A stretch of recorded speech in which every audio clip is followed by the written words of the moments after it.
Sick at my stomach. And then what hit me was the night before there had been some kind of bombing in Basra, and Al Jazeera had shown images of the people, and they were equally, if not more horrifying, the images were. And I remember having seen it in the Al Jazeera office and thought to myself, wow, that's gross. That's bad. And then going away and probably eating dinner or something, and you know, it didn't affect me as much. So the impact that had on me realizing that I just saw people on the other side, and those people in the Al Jazeera office must have felt the way I was feeling that night, and it upset me on a profound level that I wasn't as bothered as much the night before. It makes me hate war. Tougher every day. Some soldiers are even taking aim at their leaders. One told ABC News, if Donald Rumsfeld was here, I'd ask him for his resignation.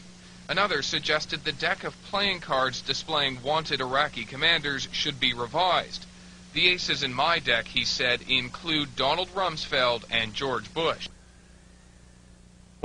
Since 1995, the General Accounting Office has ranked the Defense Department's financial management among the worst in the federal government on the GAO's list of high-risk areas vulnerable to waste, fraud, abuse, and mismanagement.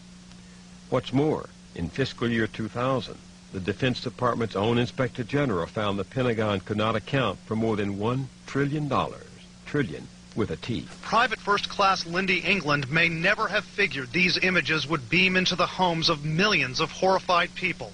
Whatever she might have thought at the time, she says she and her comrades had no choice. So to stand there, give a thumbs up, smile, stand behind all the naked Iraqis in the pyramid, take a picture. Who told you to do that? Persons in my higher chain of command. Why were naked Muslim prisoners positioned on top of each other in the shape of an Egyptian pyramid? The answer can be found in the distant past. In ancient times, Iraq was called Babylon. The year is 586 BC. The armies of Nebuchadnezzar, king of Babylon, descend on Jerusalem with the wrath of an angry God. It is almost 6 centuries before the birth of Christ. The Romans have not yet even dreamed of empire. It is a dark chapter in the history of the Jews, while Babylon's fierce star is rising. The Bible describes the Babylonian attack. Homes are pillaged, King Solomon's temple is set ablaze and utterly destroyed. Saddam Hussein made the mistake of comparing himself to Babylon's King Nebuchadnezzar. The capture of Iraq and Saddam Hussein was not just about oil and colonization, it was also about settling an old Hebrew score. We got him.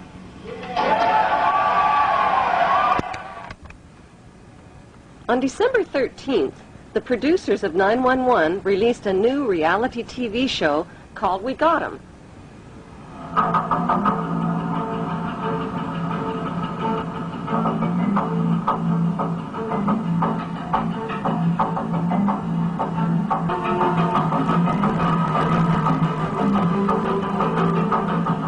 The Iraqi people claimed the We Got 'Em video show was staged. Why? Because the video shows ripe, yellow-colored dates growing on a tree to the left of the hole, where Saddam Hussein was supposedly captured. Every Iraqi citizen knows that Iraqi dates only ripen and turn yellow in July and August, never in December. Since date trees don't tell lies, the We Got 'Em video had to be staged at least 3 months earlier in July or August, not on December 13th as reported. How could Saddam, who is almost 70 years old and over 6 feet tall with a bloated belly, squeeze in and out of a hole that small? How could he have grown a beard that long in such a short time? Why did he dye his hair black while in hiding? For his CNN close-ups, perhaps? There are 3 books which clearly map out the Zionist plan for world domination. The Bible, written by Hebrews, Morals and Dogma, written by Freemason Albert Pike, and the Protocols of Zion, written by the Priori of Zion and revised by the Zionist Illuminati. All three books describe the plan for an apocalypse or Third World War, which will give birth to one world empire and one world leader. This one world leader is called the Antichrist.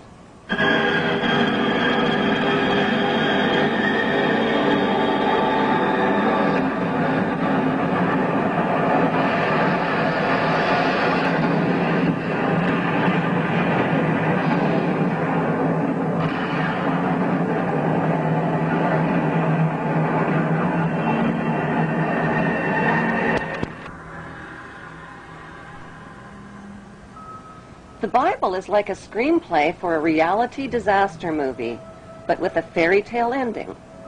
The Zionist plan is to create an apocalypse that will exhaust and depopulate the masses through deadly designer viruses, global terror, economic disasters, and nuclear war. These disasters are timed to occur between now and 2014, when the remaining survivors will gladly embrace the promises of a handsome, charismatic new leader who will unveil his plan of hope for eternal world peace. The only way to achieve eternal world peace, he will explain, is to put an end to the 5 causes of war.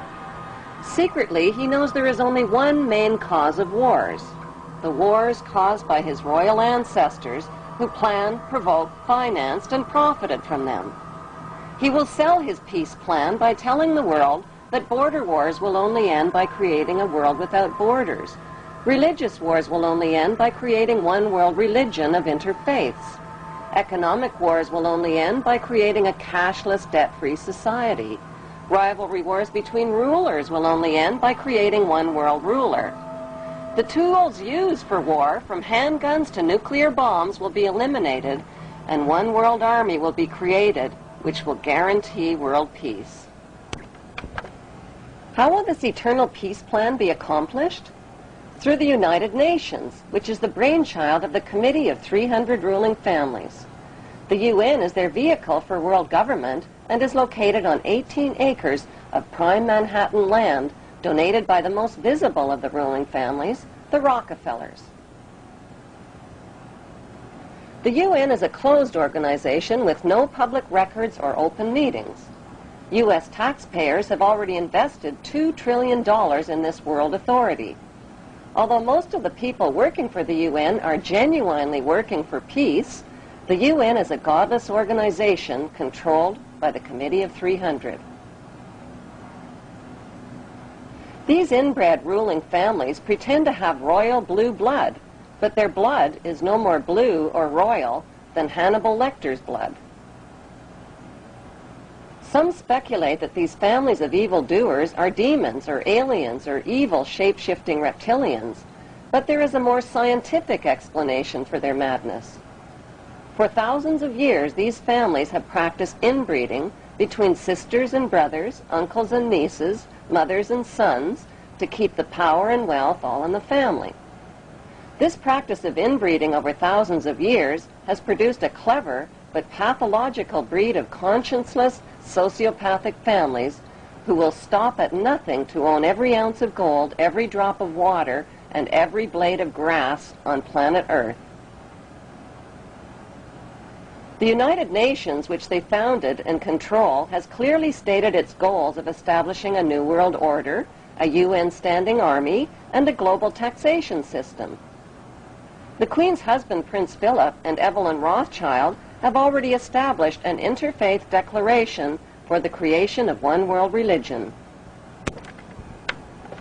What would life be like in this world empire with one world religion, one world army, one world economy, one world court, one world media, one world government, and one world dictator?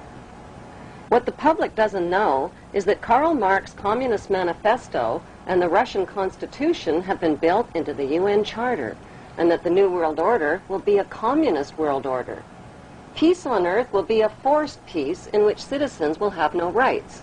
No right to bear children without approval, no right to travel without authorization, no right to own private property, no right to privacy, no right to bear arms, no right to protest, no right to receive an inheritance, no right to choose an education or a job or even a place of residence, and worst of all, no right to live. The right to live will be based on an individual's rating of usefulness to the royal elite. In this planned world without borders or nations, citizens will be disarmed of all weapons, including handguns, and will have no means to protest, fight, resist, or challenge this one world authority who will control them spiritually, economically, and militarily. Every human being will be electronically tattooed and will become helplessly dependent on this one world authority for all of their most basic needs. The masses will eventually be taught to bow down and worship this one world dictator who will rule the entire world from his eternal throne in Israel.